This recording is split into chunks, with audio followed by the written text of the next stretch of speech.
So guys, yung araw nga pala ay busy na naman ang daddy rin niya at yung client ay may pinabago na naman sa kanyang bahay. Ayan no, mahirap pero basic lang niya kay daddy rin niya.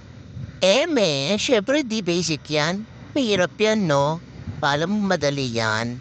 So, yun nga pala, ay nagre-ready na yung mga katrabaho ko magkabit ng mga Christmas decor kasi malapit na mag-Christmas. So, ayan nga, busy si Sherlyn.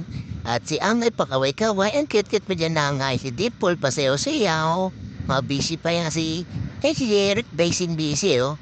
Yan oh, busy na sila mamaya, busy na rin ako magkakabit niyan. Sino po ba? Sino po ba pinamasipag dito? Siyempre si Ron. Daddy Ron. Tingnan mo, Christmas ball. Ayan oh.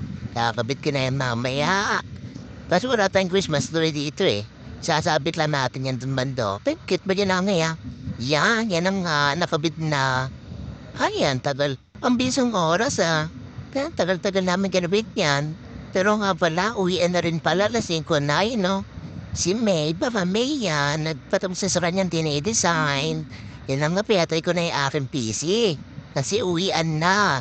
Alas 5 na naman na yun, no? Umiilaw na yung Christmas tree ko. Napakaganda naman ang ambience kayo ng office. Ramdam ko na yung Christmas. Mo palapit na yung bonus namin. Sana may bonus. Siyempre, 13 non-pay. Kaya na nga guys, alas 5 na. Uwian na namin. So guys, mukhang masaya yung mga tao dito ngayon sa loob ng office na to Ang cute-cute na hindi, tawang-tabo. Ano kaya pinag-uusapan nila? Masyado silang masaya yan eh. So guys, tayo na yung mag-out. Ay, biometric mo sa lapad. Oh, bagay na. Baka biometric yan. So guys, mag-out na tayo. Alright, uwian na.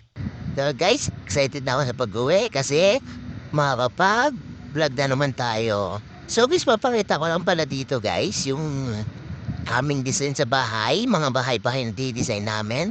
So ayan no, yan no, si Kevin nag-design yan. Tapos wala nga dito si Kevin, nagkabilang kumpanya na eh.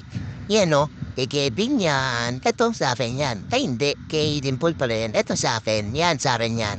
Yan sa akin. Yan, ganda no? Yan, sa akin din yan. Eto, kay May, ganda kay May oh. May yan, kay Dimple. Ito, kay Dimple yan. Yan, Dimple din yan. Yan, baka Dimple yan. Yan, kay May. Baka May, ang ganda interior mo dyan, May. Baka May yan. Ganda ng design ni May, Ay, wala na pala. So, guys, mag-uwian na kami. At nako, excited na ako dahil 5 na. Makasama ko na naman ang aking pamilya.